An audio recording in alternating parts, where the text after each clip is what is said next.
The Projects Waleed Aly has given a scathing assessment of U.S. President Donald Trump's response to the Las Vegas shooting massacre, calling the United States a nation in denial. "We're all still reeling right now, but I think what's shocked me most is how familiar this all feels," he told Channel 10 viewers on Tuesday. "This will happen again. It always does, and it always happens the same way, and it goes like this: first you have a shooting, you have the chaos, you have a police response to neutralize the situation. And inevitably, you have the world's attention turned to the shooter. Here we have a man with no criminal record, no ties to religious or terror groups, and as far as his family knows, no mental health issues, and no military or weapons training." The Project's editorial on the Las Vegas shooting massacre was written by Waleed Aly and Tom Whitty. Photo 10. And yet, he was a man capable of pulling off a military-grade attack on U.S. soil. Lone shooter Stephen Paddock peppered 10,000 bullets into the 22,000-strong crowd attending the Route 91 Harvest Festival from his Mandalay Bay resort and casino room, killing 59 and injuring 527 on Sunday, Monday. Paddock was equipped with 22 guns, including 2 on tripods and 2 converted into fully automatic machine guns.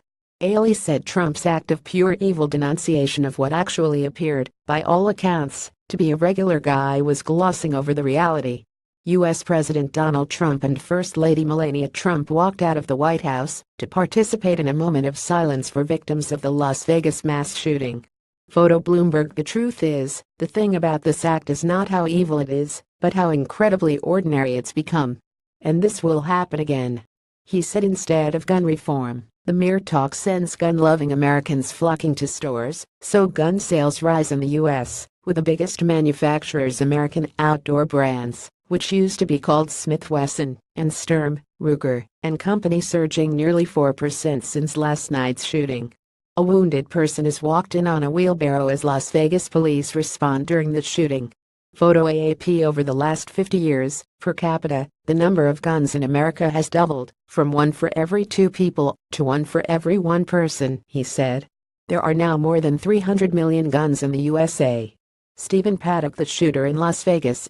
Photo supplied. Aly said U.S. gun makers produced almost 11 million guns following the 2012 Sandy Hook school massacre. And so with Americans out today, buying more guns than they were yesterday, what's the NRA got to say? Nothing, because that's what they do every time. After 49 people were gunned down in the Orlando nightclub shooting in 2016, the last deadliest mass shooting in U.S. history, they took 2 days to respond.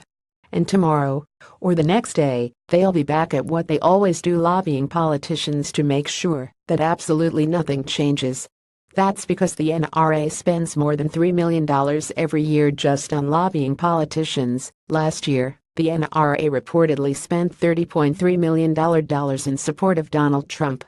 As Las Vegas mourns, the cycle begins. This will happen again. The project written by Waleed Aly, Tom Whitty at twitter.com/5xeuk97sc. The project at The Project. October 3, 2017. Earlier today, the White House dismissed talk of gun reform from Hillary Clinton and other political opponents, with Press Secretary Sarah Huckabee saying today is a day for consoling of survivors and mourning those we lost. There is a time and place for political debate, but now is a time to unite as a country. But for Aly, it was a sign of the lack of action to come. That's why instead of even allowing themselves to understand the actual causes of the shooting, we get Trump saying it was an act of pure evil. It's too easy to say that. It's too easy to make this about one person, and not a nation in denial. It's too easy to celebrate the brave community response, but not decry that there's no brave political one.